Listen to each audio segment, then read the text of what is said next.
धन्यवाद सभापति महोदय। आज आपने राजस्थान पंचायती राज संशोधन विधेयक 2026 में मुझे बात रखने का मौका दिया।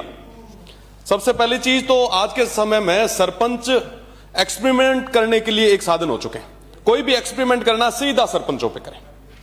आज यहां पे पिछले 2 साल से मैं देख रहा हूं, हमेशा शिक्षा को बढ़ावा देने की बात होती है।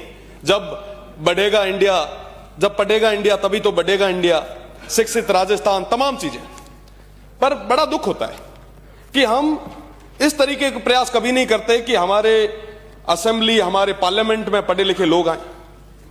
मुझे लगता है कि प्रदेश की सरकार को एक कदम उठाना चाहिए। एक सिफारिश चुनाव आयोग को, केंद्र की सरकार को करनी चाहिए कि आने वाले समय में लोकसभा और विधानसभा के चुनाव भी वही लड़े जो ग्रेजुएट हो। आप कदम उठाइए, प्रदेश की जनता आपके साथ में रहेगी, पर कम से कम करें तो सही। छोटी मोटी कोई चीज होती है आप सीधा सरपंचों के गले में डाल देते हैं। आज एआई की बात हम करते हैं, रोबोटिक की बात हम करते हैं, पढ़ाई की बात हम करते हैं, पर पढ़ाई को लेके हम डिसीजन लेने की बात मुझे लगता है कि बहुत कम कर रहे हैं। तो मेरा निवेदन है सत्ता पक्ष से कि आप कम से कम ऐसा जो एक प्रयास है वो जरूर करें। साथ ही साथ एक चीज, आप बिल ले आए, बढ़िया किया, अच्छा काम किया, पर एक महत्वपूर्ण चीज जो आपने छोड़ी है, लंबे समय से जिसकी मांग चल रही है, ईडब्ल्यूएस को इसमें जगह देने की, उसको लेके कभी कोई चर्चा नहीं हुई। इस बार 2023 के चुनाव में सत्ता पक्ष को 41% वोट मिले और विपक्ष को 39%। 2% वोट, ये जो मार्जिनल वोट है जिन्होंने इस तरफ बिठाया है, ये कौन लोग हैं? ये वो आर्थिक रूप से कमजोर, चाहे राजपुरोहित समाज हो, चाहे आर्थिक रूप से कमजोर ब्राह्मण समाज हो, चाहे जैन समाज हो, चाहे राजपूत समाज हो, चाहे कायस्थ समाज हो, ये तमाम लोग लगातार प्रयास कर रहे हैं कि साहब ईडब्ल्यूएस को पंचायती राज में व्यवस्था दी जाए ताकि पंक्ति में जो अंतिम व्यक्ति है उसको भी जगह मिले। आज सब पैसे वाला आदमी तो बड़े धड़ल्ले से चुनाव लड़ता है, क्या आपको नहीं लगता कि उनको हमें जगह देनी चाहिए? तो मुझे लगता है कि आप अगर केंद्र को लंबे समय से मांग चल रही है, संसदीय कार्य मंत्री जी पता नहीं क्यों इस मामले में ज्यादा इंटरेस्ट, रुचि नहीं दिखा रहे हैं। मुझे लगता है कि अगर देंगे, 100 से ज्यादा विधायकों ने लिख के दिया है, तो एक बड़ा मैसेज जो है वो जाएगा। साथ ही साथ सरपंच लंबे समय से परेशान हो ही रहे हैं। आप एसएफसी एफएफसी के पैसे जो हैं वो अभी तक नहीं दे पाए हैं। मेरा निवेदन है कि उनको आप समयबद्ध तरीके से दें। महानरेगा सामग्री का भुगतान 31 मार्च से पहले अगर बकाया राशि देंगे तो निश्चित रूप से काफी फायदा जो है उनको मिलेगा। साथ ही साथ एक बड़ी समस्या, प्रधानमंत्री आवास ग्रामीण और शहरी की जो बकाया किस्तें हैं उनको लेके भी लंबे समय से तमाम जो हमारे सरपंच वगैरह है वो परेशान हो रहे हैं। इस बारे में भी आपको सोचना चाहिए। ग्राम सभाओं को आप लोगों ने कमजोर कर दिया।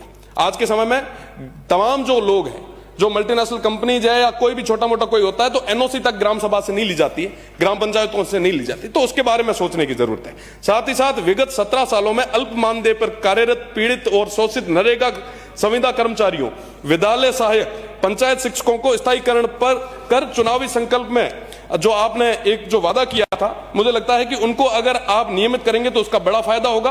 ग्राम रोजगार सहायक, डाटा एंट्री सहायक, लेखा सहायक, कनिष्ठ तकनीकी सहायक, एमआईएस मैनेजर, विद्यालय सहायक और पंचायत शिक्षक, ये सारे लोग लंबे समय से प्रयास कर रहे हैं कि साहब कैसे भी करके नियमित करें, पर उनको लेके भी हमने कोई अभी तक नहीं की। आप ये डिसीजन, आप जो नियम लाए हैं, आप जो विधेयक लाए हैं, हम स्वागत करते हैं, पर साहब इनके बारे में भी तो बात करनी होगी। आज के समय में मैं माननीय मंत्री जी को बताना चाहूंगा कि मैं इंटरनेशनल बॉर्डर से आता हूं। आप स्वच्छ भारत, स्वच्छ राजस्थान की बात करते हैं, स्वच्छता के नाम पे किस तरीके से घोटाले हो रहे हैं आप अगर धरातल पे जाके देखेंगे। रामसर में मैं एक आपको स्पेसिफिक अर्ज कर देता हूं कि रामसर में तमाम चीजें हुई, हमने उसके लिए आपको पत्र भी लिखा। आप इन तमाम चीजों में देखिए, जनता का पैसा है, वो जनता के हित के लिए लगना चाहिए। आज के समय में इन विषयों पे बात होगी तो इससे जो रिजल्ट है वो हमें देखने को मिलेगा। साथ ही साथ ईडब्ल्यूएस की मांग साहब 100 से ज्यादा विधायक लिख चुके हैं, क्यों आज तक पूर्ति नहीं हो पाई? तमाम लोगों को वरीयता देने की जरूरत है। वो 2% लोग जिन्होंने आपको सत्ता में बिठाया है, क्या उनकी बात नहीं मानी जाइए? आज रे समय मीना माँ मेरो बियान माँ पुरुषनाली तो भूखा रे भूखा हाल भी थे, अगर नहीं दे पाओ तो साहब वो लोग के जा है, वो लोग किसके पास जाएंगे साहब? आज साथ ही साथ एक बड़ा जो मैंने स्टार्टिंग में रखा, पढ़े लिखे जनप्रतिनिधि आने चाहिए ताकि ज्यादा से ज्यादा युवाओं को मौका मिलेगा।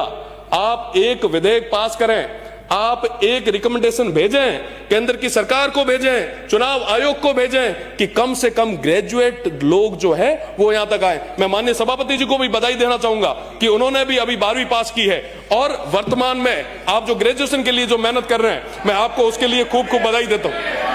बीए पास की है, एमए पास की है, और इस तरीके से ही अगर आने वाले समय में पढ़े लिखे लोग आगे आएंगे तो निश्चित रूप से ये राजस्थान आगे बढ़ेगा, ये देश आगे बढ़ेगा। और इन तमाम विषयों पे बात करने की जरूरत है। साथ ही साथ हीट वेव और पानी की कमी पश्चिमी राजस्थान में बहुत ज्यादा हो रही है। आज के समय में माननीय मंत्री जी यहां विराजे हैं, 50 डिग्री से ज्यादा टेम्परेचर होने वाला। आज की अगर कंडीशन में बात करूं, हाँ मैं एक ही मिनट में, माननीय 40 डिग्री से ज्यादा टेम्परेचर कल का था और दिन ब दिन ये बढ़ेगा।